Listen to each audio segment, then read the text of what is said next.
Une rencontre avait lieu à la librairie Ombre Blanche à Toulouse vendredi 11 février 2022 avec le philosophe Jacques Rancière autour de la publication de son ouvrage Les 30 Inglorieuses, scènes politiques 1991-2021 aux éditions La Fabrique.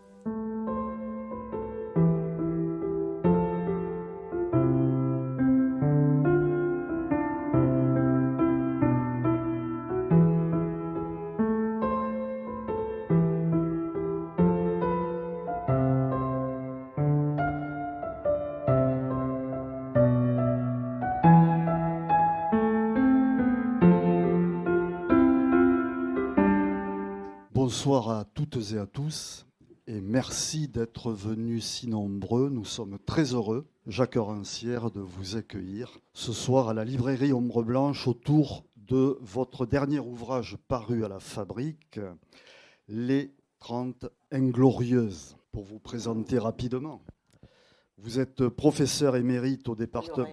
Honoraire. Vous êtes professeur honoraire au département de philosophie de l'Université Paris 8 et l'auteur de nombreux ouvrages. Alors, je citerai Le Maître ignorant, La nuit des prolétaires, La mésentente, Le partage du sensible aussi, car vous avez beaucoup travaillé sur l'esthétique et la politique, Le temps du paysage, donc aux origines de la révolution esthétique. Je rappellerai aussi, à titre à la fois personnel, mais peut-être ici il y a des gens qui s'en souviennent, votre participation à la revue Les Révoltes logiques, en compagnie de personnages comme Arlette Farge, Jean Boreil, Geneviève Fraisse et bien d'autres. Alors, cet ouvrage est un recueil donc d'interventions avec un calque négatif dans le titre, si je puis dire, un clin d'œil malicieux aux 30 Inglorieuses qui s'opposent quelque part aux 30 Glorieuses. Dans l'avant-propos, vous écrivez que le découpage temporel ne porte pas effectivement sur des dates communément admises, je veux dire le 11 septembre par exemple, les attentats terroristes de 2015, les Gilets jaunes. Le premier repère, en fait, c'est l'essai de Fukuyama, La fin de l'histoire, qui, effectivement, nous promettait le règne de la démocratie libérale illimitée, un âge démocratique pacifié. Force est de constater que ça ne s'est peut-être pas passé ainsi. Et ma première question, il va y en avoir deux, il y en a une autre qui va suivre.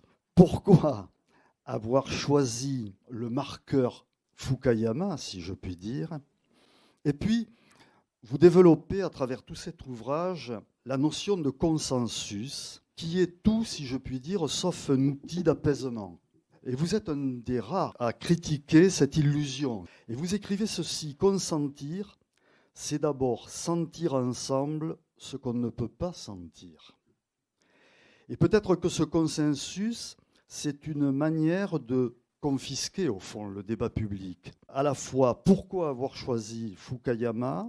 Pourquoi avoir centré beaucoup de vos contributions dans cet ouvrage autour du consensus? Et où en sommes-nous aujourd'hui dans le débat public? Merci, Jacques Rancière, d'être avec nous ce soir. Merci de votre invitation. Merci à toutes et tous d'être ici pour nous accompagner. Alors c'est une très vaste question, bien sûr. Je répondrai peut-être petit à petit parce qu'on ne peut pas tout dire à la fois. Au départ, il y a le fait que j'avais publié, c'était en 2009, un recueil qui s'appelait Moments politiques, qui était un recueil en fait qui avait d'abord été demandé par un éditeur canadien, Lux, puis la Fabrique s'y était associée. Donc c'était paru en 2009 et l'idée d'abord de l'éditeur, c'était de publier ce livre actualisé, quoi. Et puis, disons, petit à petit, l'idée s'est faite que c'est pas la peine de tout finalement, simplement reprendre ce qui avait été publié il y a 12-13 ans, mettant simplement des titres en plus. mais qu'il valait peut-être mieux essayer de donner une cohérence à un ensemble de textes. Parce que bon, le premier ensemble, c'était juste des textes, ça a commencé en 77, 78, puis il y en avait comme ça de temps en temps qui s'ajoutaient, quoi. Alors donc voilà, c'était l'idée de trouver une cohérence et du même coup peut-être de réduire, de ne pas tout prendre. À ce moment-là, je ne sais plus très bien exactement que j'ai pensé à une espèce de coupure temporelle, qui n'est pas tellement, disons, le livre de Fukuyama, là, la fin de l'histoire et le dernier homme en lui-même, mais simplement pour ce qui ponctuait. Parce que malgré tout, le point de départ, c'est quand même, bien sûr, l'effondrement de tout le bloc soviétique, c'est-à-dire la fin d'une division du monde en deux, quoi.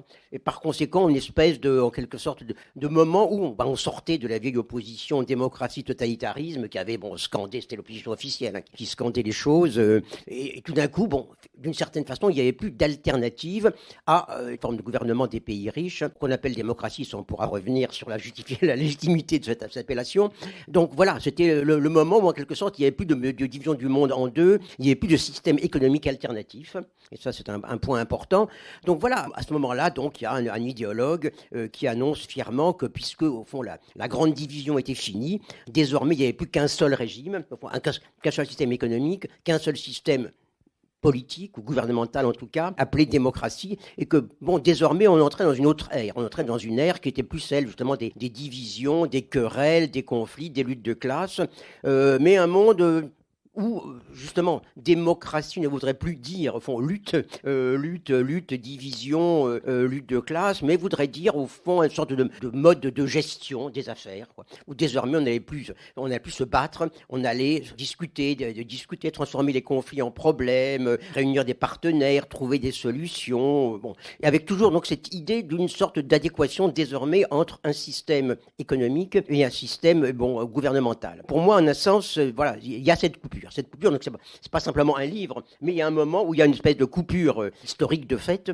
et se développe une certaine idée de la démocratie comme étant le seul avenir de la civilisation en général. Ce que j'ai essayé effectivement d'étudier, mais assez tôt, c'est qu'est-ce qu'on entendait par là. Qu'est-ce qu'on entendait par là, cette espèce d'idée que la politique comme forme de division, que la politique comme champ des luttes, c'était fini, et que désormais on entrait dans un monde où on allait simplement discuter, s'arranger. Et disons que j'ai un petit peu travaillé sur cette idée du consensus, parce qu'il y a eu ce moment très fort où il y a eu cette identification entre démocratie et puis consensus. Mon problème étant, qu'est-ce que ça veut dire exactement consensus, Il m'a semblé assez rapidement que le consensus, ça ne veut pas dire que on essaye de discuter pour se mettre d'accord plutôt que de se bagarrer, ce que tout le monde trouve sympathique. Il n'y a pas de raison de se bagarrer si on peut se mettre d'accord. Mais le consensus, c'est autre chose. Le consensus, c'est d'abord l'identification entre un type de système économique et un type de système politique, et aussi, on peut dire, un mode de vie. C'est-à-dire la démocratie ou le consensus, ça devenait la même chose, à savoir, en quelque sorte, le mode de vie, de gouvernement et le système économique en vigueur dans les pays riches, en quelque sorte, étendu à l'univers entier. C'était ça l'idée du consensus. Ça ne voulait pas du tout dire à ce moment-là que, simplement, on allait se mettre d'accord gentiment. Non. Ça voulait dire qu'on reconnaissait désormais une espèce de nécessité globale, qu'on appelait mondialisation, globalisation, qui s'est imposée comme une sorte de nécessité. Et ce qui est intéressant, c'est la manière dont la vieille nécessité historique, objective, qui avait été plutôt l'apanage du marxisme, est devenue une espèce de credo officiel pour la doctrine même de nos États. Donc voilà, le consensus, ça a voulu dire ça, cette espèce d'adéquation désormais entre un système du libre marché, mais du libre marché, disons pas classique, du libre marché absolutisé, et puis une certaine forme de gouvernement, et puis une certaine manière d'être. Voilà, et la question à ce moment-là, c'est que consensus, ça ne voulait pas se dire, on essaie de se mettre d'accord, mais on se met d'accord d'abord sur le fait qu'il n'y a rien à discuter, puisqu'il y a une nécessité objective, et qu'on doit s'y plier. On doit s'y plier, sauf qu'il y en a qui s'y plient pas, Sauf que précisément, il y a aussi un tas de gens qui tombent en dehors, en quelque sorte, de cette espèce d'harmonie préétablie, supposée entre mode, disons, un système économique, mode de gouvernement, et puis mode de vie. Et à ce moment-là, effectivement, le consensus n'est pas simplement une espèce d'accord BA sur la nécessité des choses, mais il devient effectivement une espèce de règle de partage du monde entre ceux que le consensus inclut et puis ceux qui se trouvent en dehors. Tout ça, très rapidement, mais on pourra être un peu plus précis. Tout à fait, mais ça rappelle nos alternatives de Thatcher. Oui. Et je me souviens qu'en 1995, par exemple, il y avait les archaïques et les autres. Et je crois que cette vieille notion d'archaïsme est liée à cette question-là, quelque part, puisque Effectivement, il y avait ceux d'en bas, comme l'on dit, les gens de peu, qui comprenaient rien, évidemment. D'ailleurs, ils continuent à ne rien comprendre, c'est bien connu. Et ils étaient stigmatisés, quelque part, par cette idée, c'est-à-dire, ils ne marchaient pas dans le consensus. Et peut-être aussi qu'est né contre le consensus, après, et vous l'abordez dans votre ouvrage, tout le mouvement, toutes les occupations, par exemple, les occupations de place, Nuit debout, les gilets jaunes aujourd'hui, à leur rond-point, si je puis dire, et donc qui viennent, je dirais, s'opposer à ce fameux consensus, le battre en brèche, mais dont on dit évidemment toujours que de toute façon, ils n'y arriveront pas, c'est bien connu.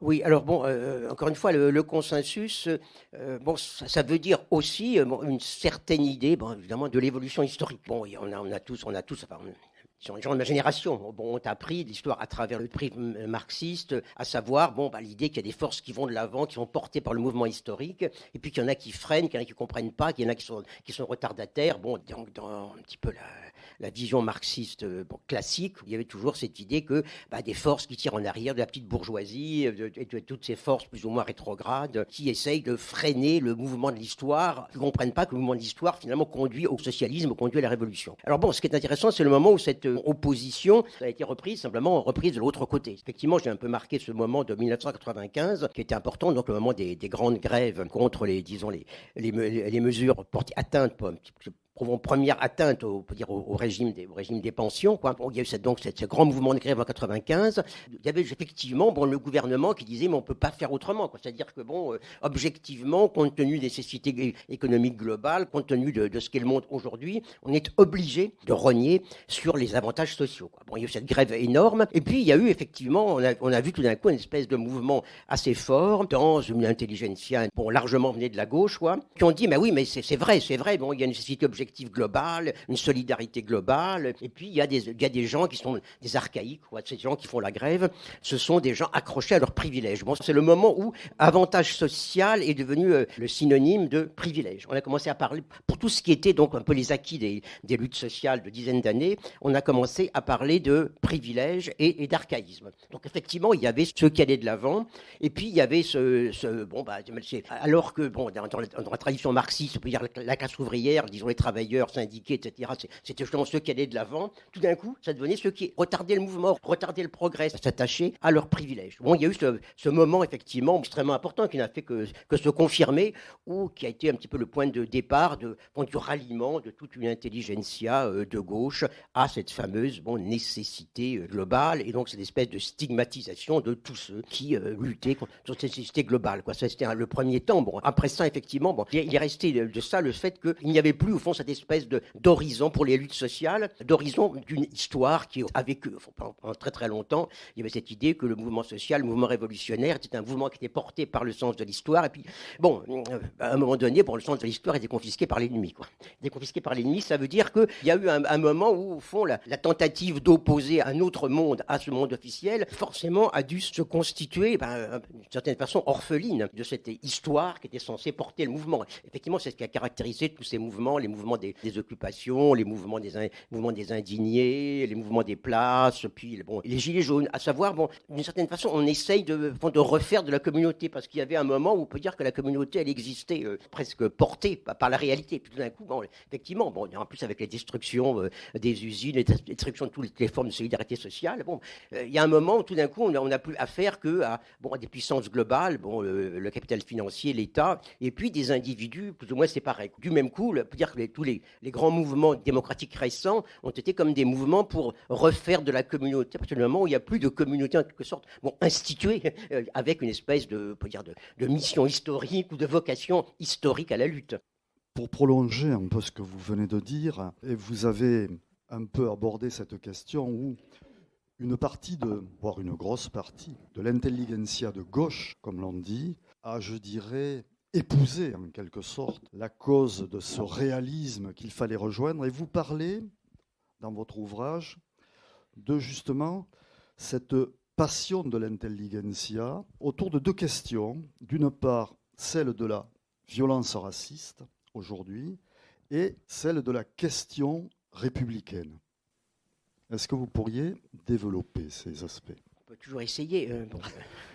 Merci. Non, ce qui effectivement a été, disons, un des éléments du retournement, en quelque sorte, de la grande espérance démocratique, ça a été effectivement ce ralliement de toute une part de l'intelligentsia de gauche, même éventuellement l'intelligentsia qui a été révolutionnaire, on s'était cru révolutionnaire, à l'ordre dominant, quoi. Ça a pris deux formes. Ça a pris une espèce de première forme, à savoir cette espèce de ralliement à la nécessité objective globale, quoi. Et puis ça a pris une deuxième forme avec, je dirais, quelque chose comme une espèce de combat de substitution qui a été le combat républicain. Le combat républicain, c'est-à-dire qu'il y a un moment, malgré tout, on peut dire que, voilà, toujours un peu le même problème, à savoir que j'ai connu une époque, moi, où, disons, un petit peu la doxa intellectuelle, c'était la classe ouvrière qui devait diriger les intellectuels, quoi. Et puis bon, quand la classe ouvrière n'a pas rempli son rôle, ou a déçu les intellectuels, un certain nombre de gens se sont dit que non, il fallait retourner les choses et que malgré tout, il fallait éduquer les gens. À ce moment-là, il s'est créé une espèce de grande polarisation sur la question de l'école, avec l'idée, ce qui en fait favorise l'égalité, c'est pas la lutte sociale, c'est la distribution égale du savoir. Il y a eu cette espèce de grand mouvement dit républicain qui s'est donc développé autour de l'idée de l'école, de l'idée au fond, que ce qui est important à l'école, c'était le partage du même savoir à tout le monde. Alors bon, il y a avec deux choses. Premièrement, cette espèce de reprise un petit peu d'une idéologie progressiste qui a quand même toujours été problématique, quoi. À savoir que c'est la diffusion du savoir qui produit le progrès, quoi. Ce qui malheureusement n'est pas si simple, quoi. Et puis deuxièmement, à partir de là, bien sûr, c'est greffé la question de ce qu'on a appelé le communautarisme. C'est-à-dire que très vite, la grande mission civilisatrice, progressiste de l'école s'est trouvée une espèce d'ennemi qui était la jeune fille qui portait le foulard, quoi.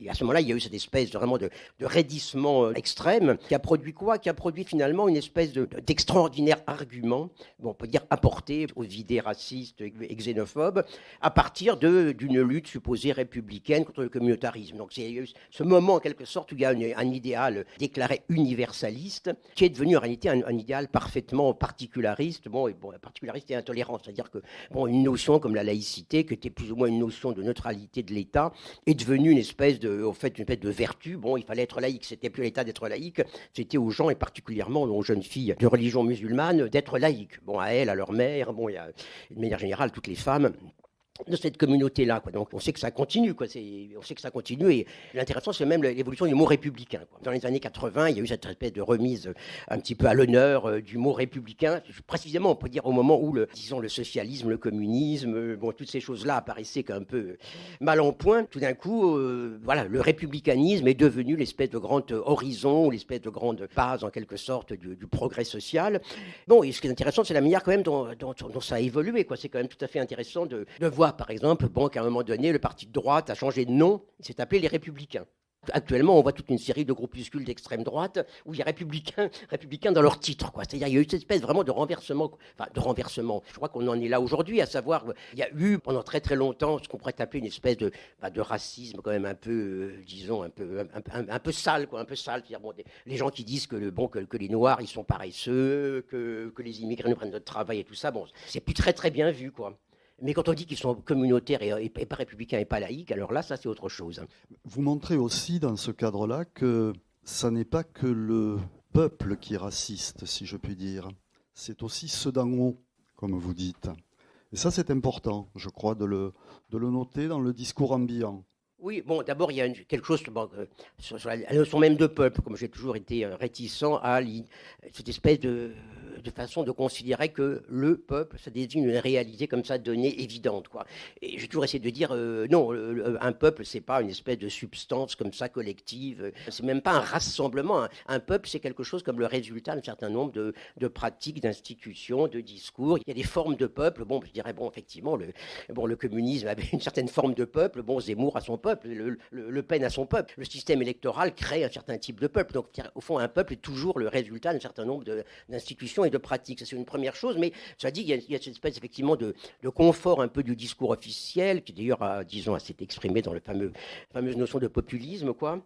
À savoir que les idées pas sympathiques ou les idées quand même un peu extrêmes, racistes, justement, c'était l'expression des couches populaires au sens des couches, disons, un peu les plus primitives de la population ou bien les plus pauvres ou que sais-je. Il y a eu cette espèce d'argumentation toujours qui croit que ce sont toujours les gens qui ont perdu leur emploi, les gens qui sont précarisés, qui en quelque sorte engendrent le racisme, etc.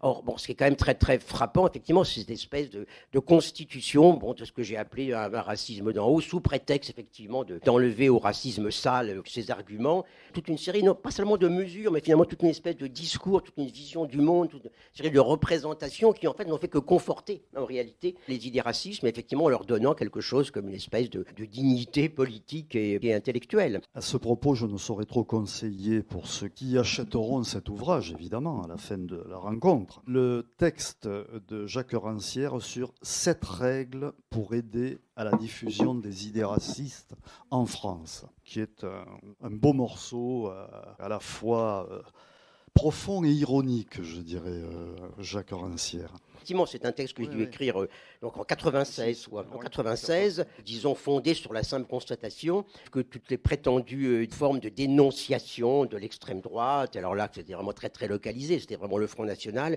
que toutes ces formes de dénonciation continuelle n'avaient qu'un seul résultat qui était de populariser au maximum ces idées, de les renforcer et en même temps de les rendre un peu, comme on dit souvent maintenant à l'époque, incorrectes donc finalement attirantes, quoi.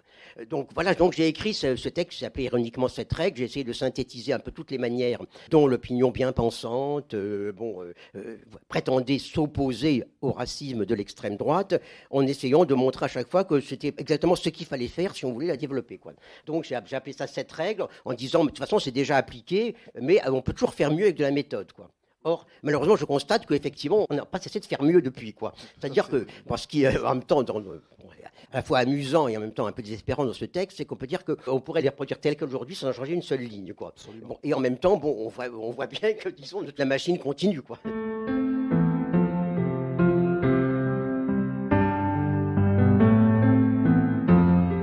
Jacques Rancière, à la librairie Ombre Blanche, vendredi 11 février 2022, à l'occasion de la présentation de son ouvrage « Les 30 Inglorieuses » paru chez La Fabrique Éditions.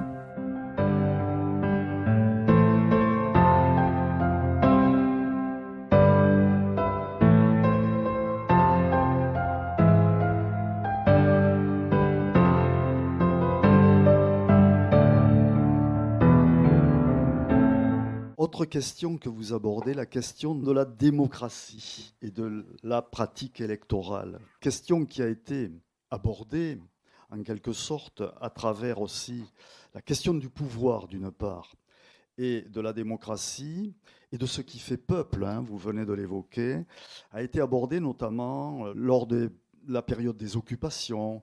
Leur Nuit debout avait abordé cette question. Les Gilets jaunes l'abordent aussi à leur façon. Et vous posez la question de la démocratie et de sa représentation. Et j'observe que vous êtes un partisan, je serais tenté de dire, entre guillemets, du tirage au sort. Qu'est-ce à dire ? Bon, simplement, j'ai rappelé une chose toute simple en même temps, effectivement, quand on l'a dit, on a l'impression de dire des énormités, quoi.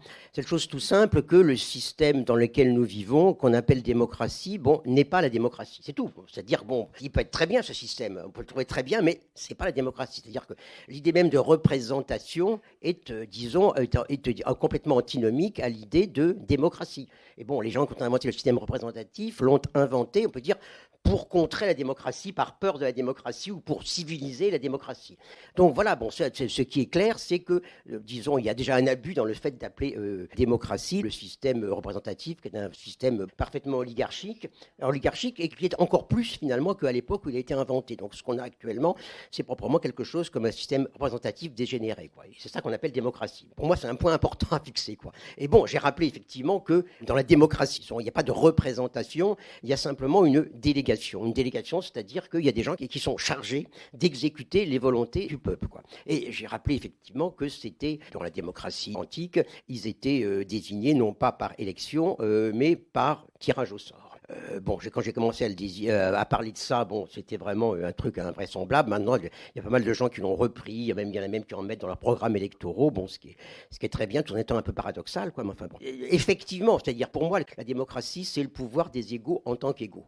ce qui a l'air d'être rien, mais quand il faut le mettre en pratique, c'est autre chose. Ce qui veut dire que fondamentalement, s'il y a une délégation, elle ne peut pas être fondée sur une différence supposée de compétences entre les gens qui délèguent et les gens qui reçoivent la délégation. En ce sens, le tirage au sort correspond au mode, on peut dire, de délégation propre à un peuple qui est un peuple d'égaux, quoi. Par ailleurs, il est clair que le tirage au sort a un certain nombre d'avantages tout à fait évidents. Le premier avantage étant de supprimer la professionnalisation de la politique, et puis, disons, bien sûr, de supprimer la corruption, parce que corrompre des gens qui, de toute façon, ne seront plus là la prochaine fois, et qui seront, voilà, ça devient très, très difficile. Donc, je pense que c'est un système qui pourrait très bien être appliqué, quoi. On peut tout à fait imaginer, par exemple, mais ça, j'en sais comme ça, hein, moi, je ne fais pas du tout de programme électoral, hein. On pourrait très bien imaginer que, voilà, on a actuellement 2 chambres. On a une chambre, une chambre des députés, et puis on a un Sénat qui est en gros, au fond, une espèce de représentation un peu plus oligarchique que l'autre, quoi. On pourrait très bien supposer de remplacer le Sénat, par exemple, par une chambre désignée par tirage au sort. Je ne dis pas que ça sauverait le monde. Je dis que c'est une chose qui est pensable, qui est imaginable. Cela dit, ce que je dis aussi, c'est que ce n'est pas une affaire de recette. Effectivement, il y a des gens maintenant qui disent on va mettre du tirage au sort. C'est très bien que l'idée se développe, quoi. Mais fondamentalement, de toute façon, ça ne fonctionne pas comme ça, la politique. Ça ne fonctionne pas par recette. L'idée d'une mesure, elle est liée aussi à un certain type de mouvement. Pour que le tirage au sort, ça ait un sens, il faudrait que le tirage au sort, ça s'installe dans une espèce de puissance collective démocratique en marche, ce qui n'est pas le cas actuellement, quoi. En lisant votre ouvrage, je me suis demandé donc comment vous définiriez le moment politique, parce qu'on a l'impression qu'on est sur des périodes où, donc, je ne dis pas qu'il ne se passe pas rien, mais où il est difficile, et notamment aujourd'hui dans la situation où on a l'impression que, effectivement, des alternatives, comme l'on dit, entre guillemets, on n'en voit pas beaucoup. Qu'est-ce que pour vous le moment politique et le moment de l'émancipation, ce qui revient à des travaux antérieurs que vous avez menés sur cette question? Pour le dire très simplement, on vit dans un monde où on peut dire que toutes les décisions qui concernent la collectivité sont censées devoir être prises par des gens qui sont des gens compétents, quoi. On vit justement sur cette espèce d'idée qui est héritée du système représentatif un peu à l'américaine, style Jefferson, John Adams, etc., quoi, à savoir qu'au fond, il y a une espèce de petite élite de gens qui sont finalement à la fois plus instruits que les autres, plus dévoués que les autres, plus prescriptifs que les autres, et que c'est ceux-là qui ont mission un petit peu de conduire un petit peu la collectivité, tout en restant très très proche, quoi. Cette idée un peu des pères fondateurs américains, elle s'est complètement transformée, puisque les politiciens sont devenus une classe professionnelle, quoi. Donc il n'a plus rien à voir avec l'idée représentative originelle. D'une part, disons l'élite qui est censée nous gouverner, il se fait de politiciens professionnels, appuyés bien sûr par des experts. Ça, c'est pas la peine d'en parler. Disons, malgré tout, depuis 2 ans, on voit ce rôle un petit peu des experts, ce rôle des savants, pour décider un peu au jour le jour, finalement, de notre destin. L'idée normale, c'est l'idée que qu'on n'est pas capable. C'est l'idée que fondamentalement, le nombre de gens qui peuvent décider du destin collectif est un nombre extrêmement restreint. Donc je veux dire qu'il y a un moment politique, disons précisément lorsque cette idée est brisée, qu'elle est brisée pas simplement par des discours, mais qu'elle est brisée dans la pratique, quoi. C'est-à-dire qu'elle est brisée au moment où il y a des gens qui disent non, quoi. C'est-à-dire au moment où on dit voilà, c'est la nécessité, le gouvernement qui est sage se range à la nécessité, les experts qui sont experts, les savants, les intellectuels qui sont un peu qui ont réfléchi, qui ont pris de la hauteur, comme on dit, disent qu'on peut pas faire autrement, quoi. Puis il y a des moments où il y a des gens qui disent non, on peut très très bien faire autrement. Et c'est ça, d'une certaine façon, un moment politique. C'est-à-dire, au fond, une espèce de moment où se suspend une forme de consentement à un ordre, qui est l'ordre espèce de subordination de ceux qui ne savent pas à ceux qui savent, ceux qui sont incompétents à ceux qui sont compétents. Fondamentalement, la démocratie, c'est l'idée qu'il y a une compétence, qu'on peut dire, spécifique des incompétents. Et c'est le moment où ça se déclare, effectivement, ça s'est déclaré un certain nombre de fois à travers, notamment, les mouvements des indignés, les mouvements des places, Nuit debout, les Gilets jaunes, les mouvements Occupy, l'Irak algérien. C'est ça pour moi un moment politique où les gens dont on disait qu'ils n'étaient pas capables de penser et d'agir pour la communauté décident que oui, ils en sont parfaitement capables. Ce que vous appelez faire communauté, quelque part. Faire communauté, on fait toujours communauté, si tu voulais, mais on fait communauté d'une autre manière. Il y a un mode de communauté qui est le mode de communauté où il y a les gens qui ont les visions d'ensemble, et puis il y a les autres qui suivent, quoi.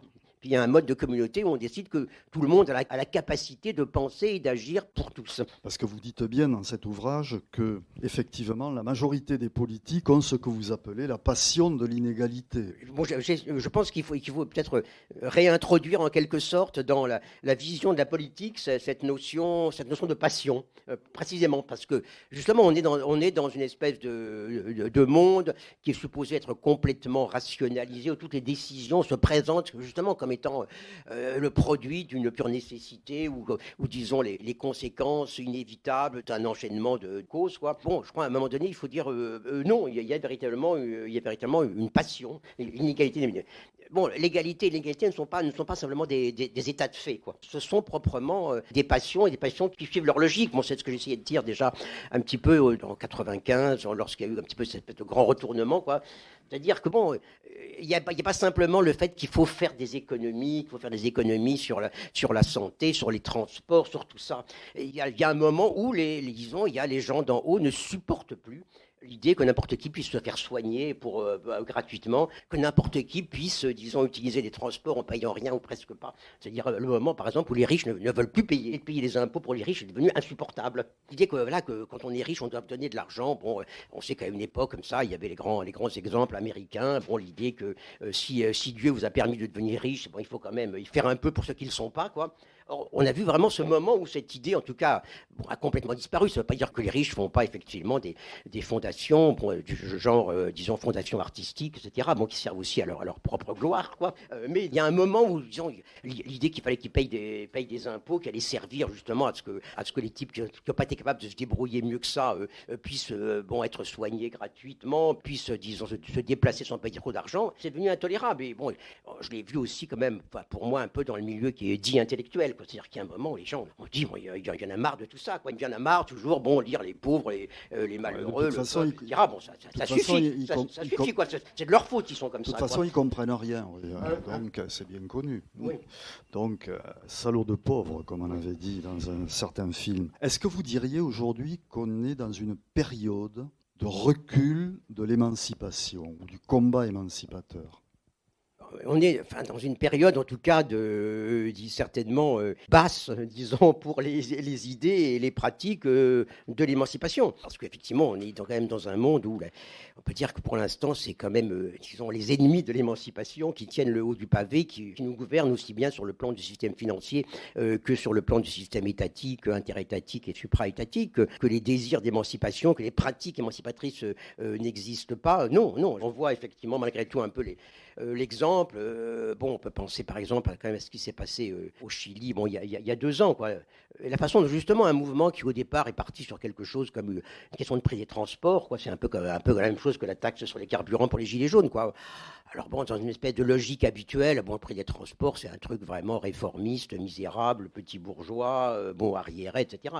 Et puis tout d'un coup, c'est devenu quelque chose comme la mise en question de tout un système de gouvernement, de tout un ordre, quoi. On voit tous les jours des formes d'expérience, pas très développées peut-être, mais qui sont des expériences d'essayer de construire un monde qui fasse droit, non pas seulement aux besoins de tous, mais à la capacité de tous. Bon, ça on le voit tous les jours, mais effectivement, on peut dire que c'est quelque chose qui est pour l'instant un peu minoritaire et qui a du mal à se remettre, le fait que il n'y a plus d'horizon en quelque sorte historique qui soutienne les mouvements d'émancipation. Question qui prolonge celle-là. Qu'est-ce que vous répondriez, parce qu'il y a tout un discours aussi sur, compte tenu de l'évolution de notre époque, ce qu'on appelle le retour aux années 30. Est-ce que vous pensez qu'il y a, je dirais, des concordances, pas de concordances, que c'est quelque chose de totalement nouveau, puisque quand même le fascisme, lui, est bien présent? Bon, je pense quand même qu'on est assez loin des années 30, parce que par exemple, disons, quand même, la grande menace communiste, elle n'existe pas, quoi. Ce qui a quand même justifié l'armement de toute une série, malgré tout, de milices, qui ont été aussi un petit peu, malgré tout, les instruments d'accession au pouvoir du fascisme ou du nazisme, quoi. Donc, c'est sûr que, il y a, disons, ce contexte, en quelque sorte, de la croisade anticommuniste qui peut bien exister, quoi. Ça, c'est un premier point. Un deuxième point, on est actuellement dans un système où Ça dépend vraiment beaucoup des pays. Ça dépend vraiment beaucoup des pays. Si on pense l'exemple français, dans les années 30, il y avait toute une sorte, il y a plein d'organisations paramilitaires, si vous voulez. Disons, le fascisme historique a été quand même beaucoup ancré dans ces organisations paramilitaires, si vous voulez, d'extrême droite. Actuellement, l'extrême droite fonctionne beaucoup plus, je dirais, en diffusant des idées, si vous voulez. L'extrême droite, c'est d'abord une espèce finalement, malgré tout, de composante électorale, que c'est une composante idéologique. Et on voit bien que ça fonctionne beaucoup plus par une espèce de corruption en quelque sorte interne, c'est-à-dire la façon dont finalement les idées de l'extrême droite ont été pratiquement reprises par la droite dite traditionnelle ou dite modérée, quoi, oui, puisque... et par une partie de la gauche, quoi. Il y a une espèce, disons, je parle de chez nous, c'est complètement différent dans d'autres pays, beaucoup plus une espèce d'imprégnation générale, de cette idée d'extrême droite que cette espèce de développement vraiment de forme de guerre civile qui était dans les années 30. Quoi. Oui, puisqu'un ministre a déclaré il trouvait que Marine Le Pen était trop molle. Oui, non, bien sûr. Je cite de mémoire, et ça fait partie de cette ambiance. Vous avez aussi 2 articles, si je puis dire, dans cet ouvrage, sur un exercice, là aussi, qui dure depuis pas mal d'années, c'est la liquidation de mai 68. Et la façon dont on le pratique. Est-ce que vous pouvez développer là-dessus, sur la façon dont on essaie de liquider, si je puis dire, la pensée 68, en quelque sorte? C'est un peu compliqué parce que penser 68, c'est pas tellement facile, mais ce qu'on a vu quand même se développer, c'est l'idée que précisément, il y a 2 couches, quoi. Il y a le discours un peu officiel, à la Sarkozy, c'était le grand thème de la campagne de Sarkozy en 2007. Au fond, l'idée que si la France va pas de l'avant, si elle joue pas son rôle, peut dire dynamique dans un monde comme ça qui est en marche, quoi, c'est précisément à cause de cette espèce de persistance des idées libertaires, finalement une espèce de refus du travail, de toute une série d'idéologies anarchisantes qui viennent de 68. Ça, c'est la forme, je dirais, en quelque sorte la plus grossière, quoi. Et puis, il y a la forme plus raffinée qui a été de dire, mais attention, en fait, pourquoi est-ce qu'on a cette offensive capitaliste aussi agressive, etc. C'est à cause de 68. Les grandes thèses qui ont beaucoup alimenté la pensée dite républicaine précisément, à savoir, mais pourquoi est-ce qu'on est comme ça complètement maintenant submergé sous la loi du marché? C'est à cause des gauchistes. 68, ça a été la liquidation des formes d'autorité traditionnelle, la famille, la religion, l'école, etc., qui étaient justement les freins à l'expansion indéfinie du marché, quoi. Et 68 a fait ils ont bougé tout ça. Il y a eu la grande thèse suivant laquelle le capitalisme rénové avait repris les idées des gauchistes, que les gauchistes en 68, ils voulaient de l'autonomie, de la créativité, et que bien sûr ça a été repris par le management capitaliste, et qu'en quelque sorte, donc par conséquent, au fond, c'était les gauchistes qui étaient responsables de tous nos maux, quoi. Donc il y a ces espèces de couches, quoi, en quelque sorte. Où premièrement, les gauchistes sont responsables du désordre qui empêche la France d'aller en avant, quoi. Et puis deuxièmement, plus profondément, que c'est eux en réalité qui ont régénéré un capitalisme absolument épuisé, qui lui ont donné ces idées, ces méthodes nouvelles, etc. Qui est une vaste plaisanterie, mais qui a toute l'autorité de la sociologie quand même pour elle, quoi. Vous refusez, Jacques Rancière, l'appellation, si je puis dire, d'intellectuel. Souvent, vous dites non, je ne suis pas un intellectuel. Alors qu'êtes-vous ? Moi, je suis un enseignant à la retraite, un chercheur toujours actif, et puis un écrivain ou un écrivain, c'est-à-dire que je me définis par ce que je fais, quoi. Parce que le terme intellectuel suppose qu'il y a des gens qui auraient l'espèce de spécificité de se servir de leur intelligence. Or, j'ai quand même, c'est pas seulement une idée dans ma tête, c'est quand même une constatation que tout le monde s'en sert de son intelligence, quoi. Je veux dire qu'il n'y a pas de catégorie de gens dont la spécificité serait de se servir de son intelligence. Il n'y en a pas, du moins, je dirais, ça n'est fondé sur rien, quoi. Il y a des gens qui sont philosophes, qui sont écrivains, qui sont sociologues, qui sont tout ce qu'on veut, et qui par ailleurs interviennent dans le débat public, etc., quoi. Très bien, très bien. Mais appeler ça des intellectuels, parler des intellectuels, c'est vraiment supposer qu'il y a des gens qui ont le privilège de l'intelligence. Pour moi, j'ai toujours dit, c'est la définition même de la bêtise. La bêtise, c'est le propre des gens qui se croient qu'ils sont plus intelligents que les autres. Ça, c'est fondamentalement ce que j'ai tiré de Joseph Jacotot, donc de l'idée de l'émancipation intellectuelle et du maître ignorant, à savoir que, précisément, disons, l'égalité des intelligences, ça veut dire qu'on suppose que tout le monde a la même intelligence, quoi. La bêtise commence lorsqu'on s'imagine qu'il y a disons qu'on a une intelligence qui est supérieure à celle des autres. On peut dire que c'est une définition théorique, mais on se rend compte malgré tout tous les jours, si on lit les journaux, si on écoute la radio, quand même que les gens qui parlent en tant qu'intellectuels disent beaucoup plus de bêtises que tous les autres. Je dois dire que vous êtes un des rares, là aussi, dans le débat public, à ne pas aller polémiquer, je dirais, sur les plateaux, à avoir donc cette position où vous discutez les propositions, comme l'on dit, mais il n'y a pas d'assignation. Autre question, vous avez beaucoup aussi travaillé sur les questions de l'esthétique, de la littérature à travers le cinéma, la photo, donc je le disais, la littérature. Quelle place accordez-vous, par exemple, à la littérature dans le retour des idées réactionnaires aujourd'hui ? Bon, il y a toutes sortes d'écrivains, donc il n'y a pas de vocation de la littérature, de la littérature générale. Mais bon, c'est vrai qu'on est quand même dans une période où on peut dire que dans ce qu'on appelle la littérature, dans la production dite littéraire, il y a quand même une espèce, disons, un peu d'appauvrissement de la veine fictionnelle. Malgré tout, beaucoup d'écrivains, on ne peut pas dire qu'ils inventent beaucoup de situations, d'histoires, de personnages, ainsi de suite, quoi.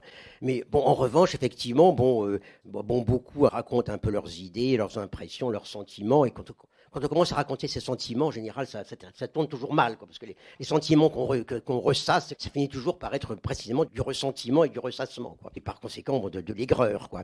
Et puis, bon, c'est vrai que beaucoup d'écrivains sont d'abord des gens qui sont des idéologues, c'est-à-dire qui mettent une forme littéraire au service de ce qui est quand même des professions de foi politiques, généralement des professions de foi réactionnaires. Donc, oui, on a eu, bien sûr, tout le monde a en tête, je pense que si vous posez cette question, c'est que vous avez en tête le fameux Houellebecq, quoi. Entre autres.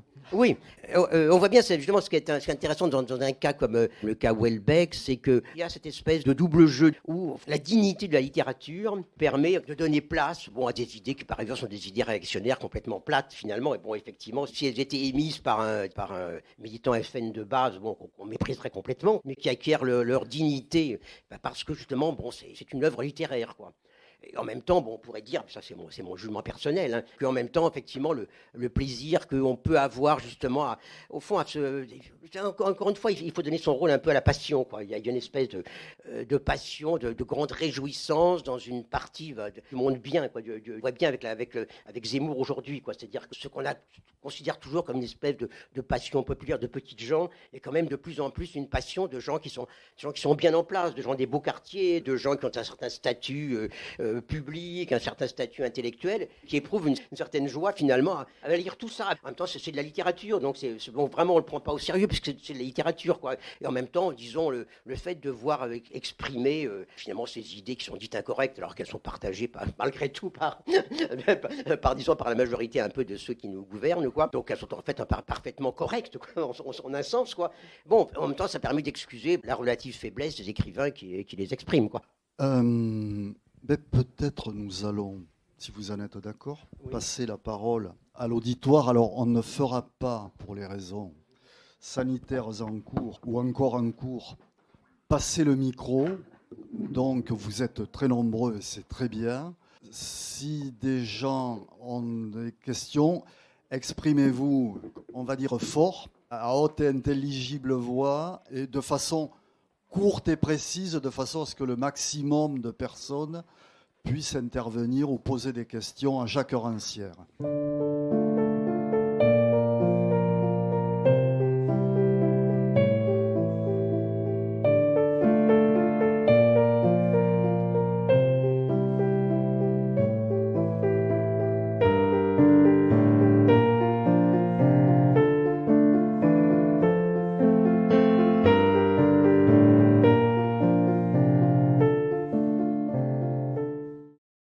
C'est beaucoup de choses. Moi, je peux pas répondre à tout. Je sais qu'effectivement, donc le livre de de Catherine Malabou sur l'anarchie. Bon, je sais qu'elle parle de moi, mais je ne l'ai pas lu. Donc, ce que je peux dire est un peu général. Bon, ce que j'ai dit, effectivement, c'est que bon, il y a une composante, on peut dire, proprement anarchique dans l'idée même de démocratie, puisque l'idée même de démocratie suppose précisément qu'il n'y a pas d'arché, c'est-à-dire qu'il n'y a pas de gens qui sont en titre et qui ont en quelque sorte naturellement les titres pour gouverner les autres. Donc fondamentalement mon idée de l'anarchie. Bon, ça c'est une première chose, c'est-à-dire bon, ce qui veut dire positivement la foi en une espèce de capacité de n'importe qui et la foi en une espèce de capacité, bon, comme je disais tout à l'heure, des égaux en tant qu'égaux, quoi. C'est ça que ça peut vouloir dire aujourd'hui, bon, peut-être bon, l'anarchisme, quoi. Bon, cela dit, bon, l'anarchisme c'est aussi toute une multiplicité de traditions et de traditions historiques éventuellement complètement contradictoire, quoi. Donc, je pense qu'il y a une espèce de composante, qu'on pourrait dire anarchiste, de la démocratie qu'il faut effectivement absolument préserver, qui n'est pas nécessairement la même chose que, disons, la continuité, bon, disons, des partis, des fédérations anarchistes, etc., qu'on connaît. Donc, moi, j'ai toujours un petit peu dissocié l'idée anarchiste des partis, organisations anarchistes, bon, qui sont comme toutes les autres, finalement, je dirais, ils ont leur bon côté, leur côté un peu moins bon, quoi, si vous voulez. Bon, pendant très très longtemps, j'avais comme ça, bon, très exalté par l'idée d'une espèce de tradition proprement ouvrière, du syndicalisme révolutionnaire, justement contre la tradition marxiste, quoi. Puis bon, je me suis rendu compte que, disons, bon, par exemple, disons, sous la collaboration, un certain nombre de syndicalistes révolutionnaires avaient collaboré. Bon, donc voilà, qu'il n'y a pas de bonne tradition. Par conséquent, il faut toujours séparer en quelque sorte l'espèce de substrat, bon, de substrat anarchiste ou anarchique de son incorporation à telle ou telle doctrine particulière ou tel parti particulier. Alors pour la seconde question, alors là, je ne saurais pas vous répondre. Là, vraiment sur le rapport entre, disons, Jacques Otto et cette question de la détermination de la traduction, je ne pourrais pas vous répondre, excusez-moi, effectivement, c'est un peu trop précis. Bon, pour ce qui est de liberté, égalité, fraternité, pour moi, ça se ramène à une certaine idée de l'égalité, comme reconnaissance, effectivement, de l'égale capacité de chacun, quoi. Pour moi, en un sens, cette reconnaissance de l'égale capacité de chacun, c'est quelque chose qui, précisément, comprend, en quelque sorte, bon, l'idée de liberté, en la séparant quand même de ce qu'elle est un peu devenu, parce que, bon, l'idée de liberté, actuellement, c'est un peu la liberté comme libre choix, qui en gros effectivement bon vous allez choisir bon entre Pécresse et Le Pen, bon c'est très bien, entre Pécresse et Macron, bon c'est ce qui pour moi est à peu près la même chose que de dire effectivement que tu penses que le type de liberté qu'on exerce tous les jours par rapport, disons, à la marchandise, quoi. Effectivement, dans l'idée dominante de la liberté actuellement, c'est un peu ça, quoi. C'est-à-dire bon le libre choix, mais ce qu'on appelle libre choix est purement en quelque sorte bon, une espèce de choix entièrement déterminé par une offre, que ce soit une offre marchande ou bien une offre étatique, une offre gouvernementale, quoi. Bon, et fraternité, bon pour moi aussi c'est en quelque sorte l'espèce de conséquence aussi de cette idée de l'égalité comme reconnaissance de l'égale capacité de chacun. C'est-à-dire que la fraternité, c'est pas le fait qu'on s'embrasse, quoi. C'est pas le fait qu'on s'embrasse, c'est le fait qu'on se reconnaît comme détenteur de la même intelligence, comme détenteur de la même capacité, quoi.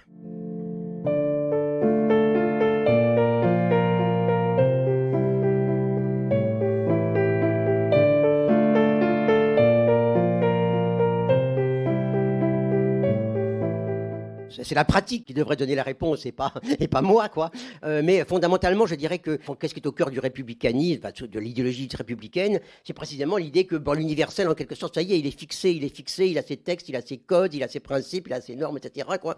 Et que bon, il faut que les individus, etc., se soumettent à un universel, quoi. L'autre idée d'universalisme que pour le coup je partage avec Badiou, dont on parlait à l'instant, quoi. Disons, c'est que l'universel n'est pas quelque chose qui existe, l'universel est quelque chose qui se crée et qui se crée effectivement dans des pratiques, qui se crée dans des combats, quoi.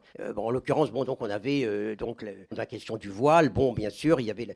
J'essaye de montrer que tous les universels qu'on utilise, bon, aucun ne marche, parce que dans tous les cas, dans la question du foulard à l'époque, pas la question du voile, quoi, qui était la question vraiment du foulard sur la tête, quoi, on demande toujours à l'universalisme finalement, dans tous ces cas, précisément de justifier des mesures qui sont des mesures de particularisation. Et tout ce que je dis effectivement, c'est que qu'est-ce qui aurait pu changer les choses, ce serait effectivement un mouvement politique capable effectivement de repenser les choses de ce point de vue que je dis être sur le point de vue de l'égalité de n'importe qui avec n'importe qui, quoi. C'est-à-dire essayer de repenser la question des particularismes dits culturels, quoi, par rapport à cette question de la capacité égale de tous. Mais ça c'est quelque chose qui peut être fait par les mouvements. Bon, c'est vrai qu'il y a une espèce de scission quand même un peu radicale, qui s'est faite, quoi, qui a produit effectivement cette espèce de situation où on a disons un petit peu les gens de la loi républicaine, universelle républicaine, et puis bon, disons des choses un peu comme Ouria Boutelja, etc., mais ce type-là, et puis entre les deux, des gens qui se demandent, bon, bah, je suis pas de ce côté-là, je suis pas de celui-là, quoi. Voilà, on est dans une espèce de faille, c'est-à-dire effectivement, que ce soit quoi j'en ai appelé, mais bon, moi je suis pas dirigeant politique, etc., c'est bon, un mouvement capable effectivement de produire quelque chose qui dépasse, disons, les républicains d'un côté, les indigènes de la République de l'autre. C'est universel. Bon, c'est universel qui s'affirme dans l'action elle-même, c'est-à-dire pas dire précisément, mais c'est bien ce qui se passe dans la plupart des mouvements. La plupart des grands mouvements démocratiques sont des mouvements qui partent de presque rien, quoi. Presque rien. Bon, si vous prenez 68, les histoires des examens à Nanterre. Bon, si on prend l'histoire du prix des transports à Rio ou à Santiago. Bon, voilà, si on prend l'histoire de ce malheureux petit jardin qui est pas tellement beau. Bon, à Istanbul, qui a donc été à l'origine de grands mouvements de Gezi Park, quoi. Bah, voilà. Bon, il y a en quelque sorte, au départ, quelque chose qui est particulier. Et puis, bon, il y a des mouvements qui font que quelque chose qui est particulier devient une espèce de rapport un petit peu général à un ordre donné, quoi. Il produit l'idée, effectivement, d'un universel bon, qui est enrichi par rapport à simplement l'idée que l'universel, ça existe, c'est la loi, quoi. D'une certaine façon, je dirais que bon, il y a des mouvements d'universalisation qui se produisent effectivement, bon, qui retombent. Bon, je dirais, vous pouvez dire, la Révolution française, c'est un mouvement d'universalisation. Bon, quand les gens vous disent la République aujourd'hui, bon, c'est un universel qui est supposé déjà exister, qui est simplement au fond la contrainte de l'ordre existant, quoi. Bon, un peu tous les universels qui sont statutaires résultent de mouvements d'universalisation.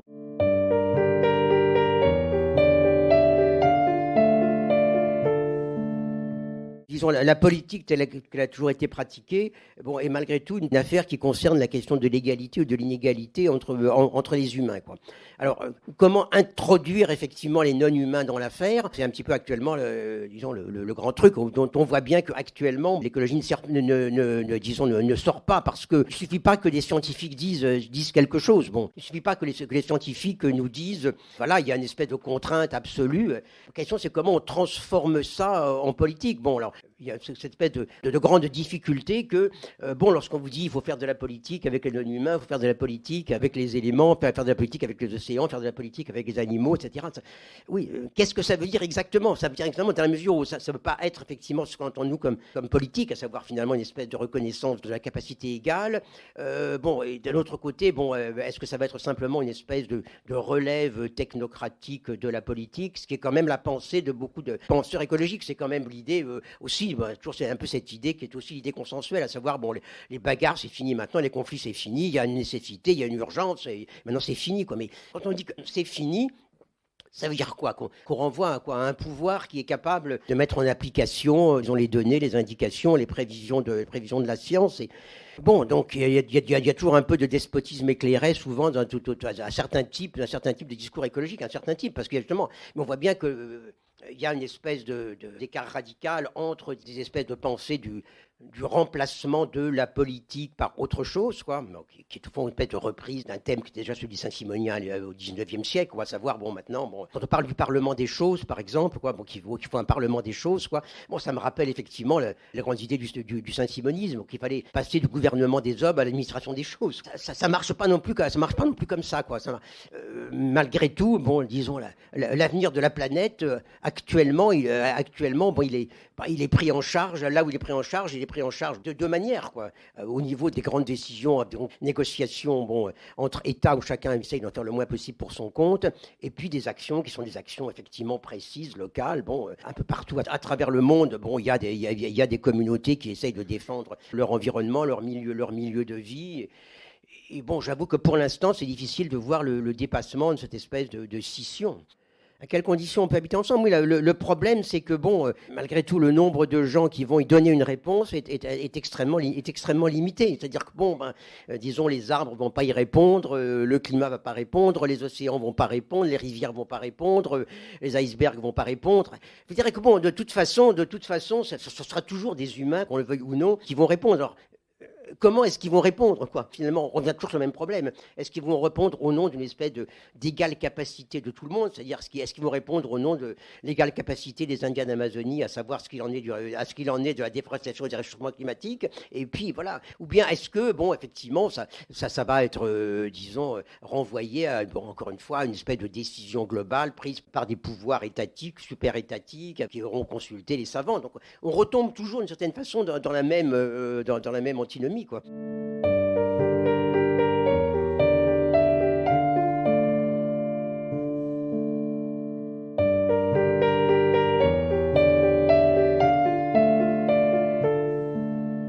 Bon, alors comment on va sortir des 30 inglorieuses, Jacques Rancière?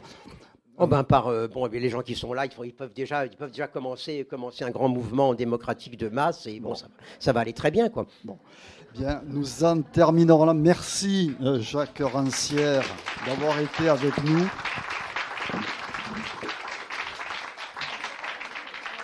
Merci à vous toutes et à vous tous d'être venus si nombreux. Je rappelle qu'on pourra retrouver cette conversation sur les podcasts de la librairie qui sont réalisés grâce à nos amis de Radio que l'on remercie vivement.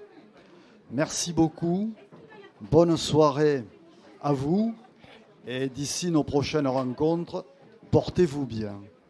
Merci beaucoup.